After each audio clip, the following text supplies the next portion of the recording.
derrière cette palette, il y a aussi des postures, il y a des types de relations, et c'est probablement ce que Thierry Van de Wijngaard, qui est notre deuxième intervenant, va pouvoir aborder. Donc vous êtes psychologue et psychanalyste. Vous coordonnez aussi des initiatives d'habitation protégée. Alors, j'ai envie de vous demander, vous avez entendu qu'on évoquait des postures différentes, variées, devant, derrière, avec des questions d'égalité ou d'inégalité, de respect, etc. Quelle est votre conception de la posture de l'accompagnement ?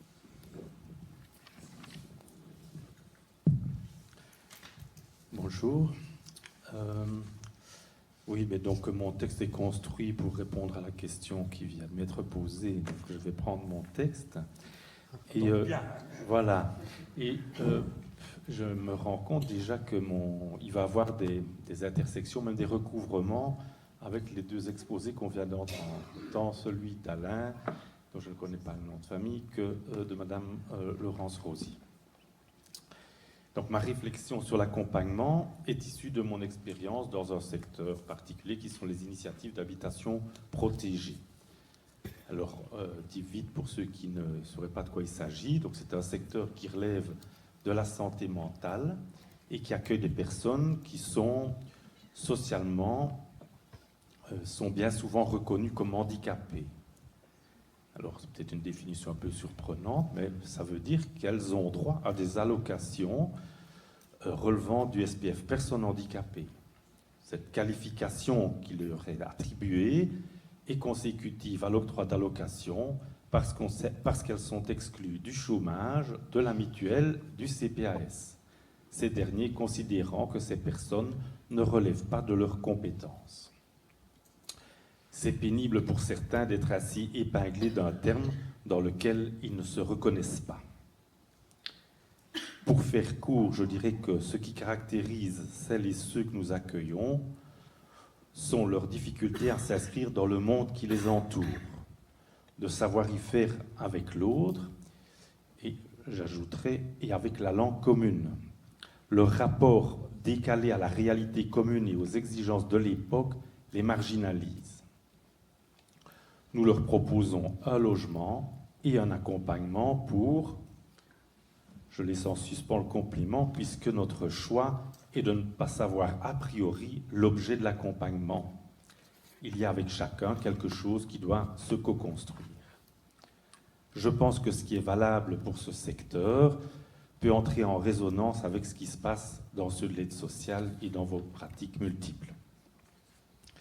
Alors, je vais faire simple dans les sources concernant la définition de accompagner. J'ai juste été prendre celle du dictionnaire. C'est se joindre à quelqu'un pour aller où il va en même temps que lui. Donc, on a 3 éléments dans cette définition. Se joindre à quelqu'un pour aller où il va en même temps que lui. C'est vague. C'est assez vague. Moi, la première image qui me vient est celle d'un marcheur à qui se joint un autre marcheur. J'imagine que chacun pourra avoir une image qui lui est propre. Mais pourquoi le fait-il ? On n'en sait rien. Qu'est-ce qui motive l'un et l'autre ? Qu'est-ce qui se passe entre les deux protagonistes ? Ça reste à définir. À l'envers de cette indétermination, ce colloque nous invite à oser l'action, soit à densifier ce qui se passe entre eux. Dans le domaine social, psychosocial, l'accompagnement peut avoir une grande variété d'objets, mais les rôles sont toujours définis de façon dissymétrique. L'accompagné est un aidé, l'accompagnant un aidant. L'un aurait besoin de l'autre. On serait tenté de penser que c'est celui que l'on accompagne qui sait ce dont il a besoin et par conséquent demande l'aide de l'intervenant. Si on reprend les termes en usage depuis un certain temps, on dira que le prestataire rend un service au bénéficiaire. Vu ainsi, c'est plutôt simple. Pourtant, dans les faits, c'est bien souvent plus compliqué, et ce pour au moins 2 raisons. Tout d'abord, c'est parfois un tiers qui estime que la personne doit être accompagnée pour telle ou telle raison et de telle ou telle manière. Et ensuite, le terme de besoin est trompeur. Dans le dictionnaire, il est dit qu'il relève du nécessaire. Le besoin est une exigence provenant de la nature ou de la vie sociale. Le dictionnaire. Mettre sur le même pied la nature et la vie sociale m'a surpris. L'un tient de la vérité biologique, si on ne mange pas, on finit par mourir, et l'autre est tout à fait relative dès lors qu'on dépend d'une construction humaine à une époque un peu particulière. Pour faire un peu fort, je prendrai un exemple lié à un livre que je viens de lire. Il y a quelques siècles, vous le savez, on estimait nécessaire de se débarrasser de nombreuses femmes pour cause de sorcellerie. C'est une construction sociale. Autrement dit, cette extension du besoin à l'exigence de la vie sociale implique une dimension politique, des décisions politiques dont le bien fondé reste bien souvent questionnable. Ceci m'amène à la question de l'impact sur l'accompagnement de l'autonomie qui est une construction sociale. Je vais la répéter. Ça va maintenant comme ça?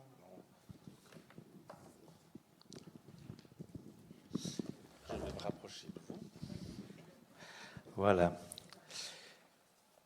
Donc, ce que je viens de dire, ça m'amène à la question de l'impact sur l'accompagnement de l'autonomie, qui est une construction sociale et non un besoin naturel. Donc, je parle de l'autonomie ici.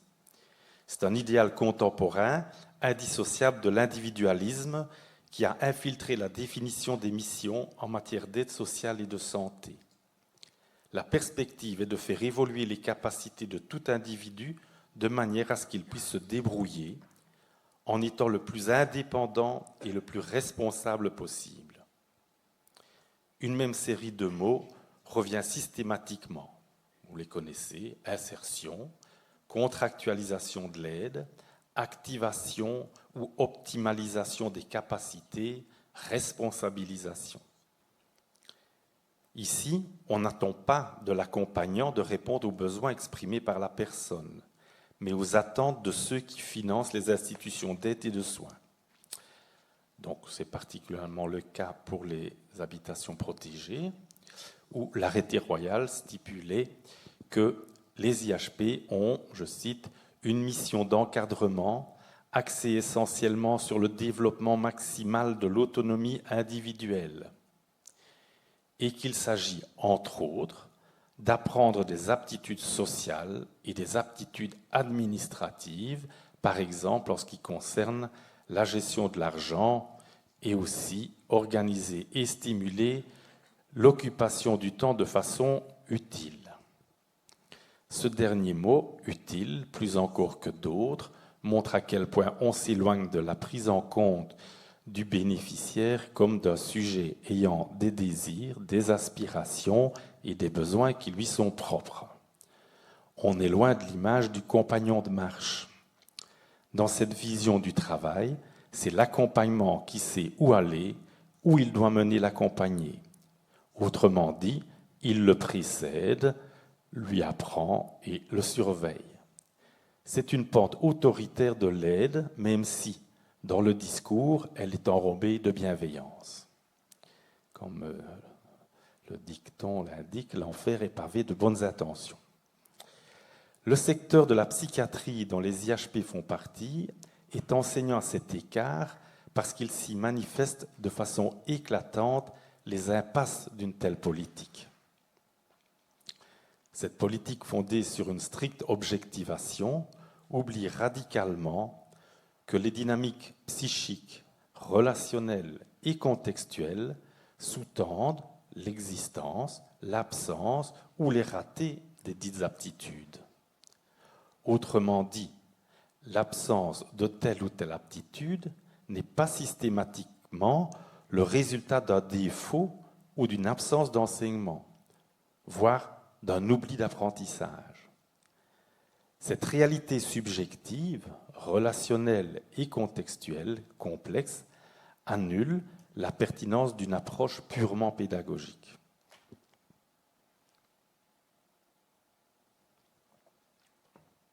Osons la relation.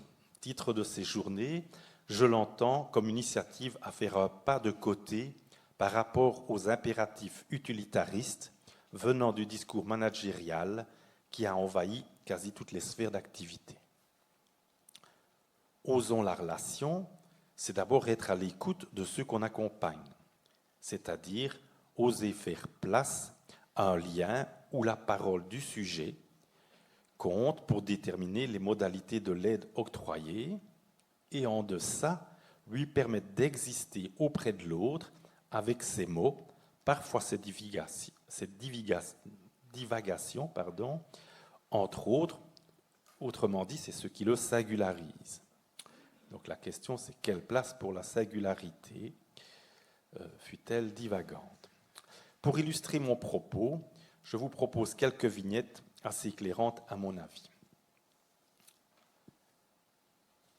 Marc arrive en IHP après avoir été hospitalisé pendant 2 ans. À l'hôpital, tout allait bien, il était apaisé, avait de bons contacts avec les autres, ses sorties se passaient bien. Les relations familiales étaient détendues, il prenait soin de lui. Après 2 mois de séjour en IHP, il vit reclus dans sa chambre, sans contact avec quiconque, ne prend plus soin de lui, à aucun niveau.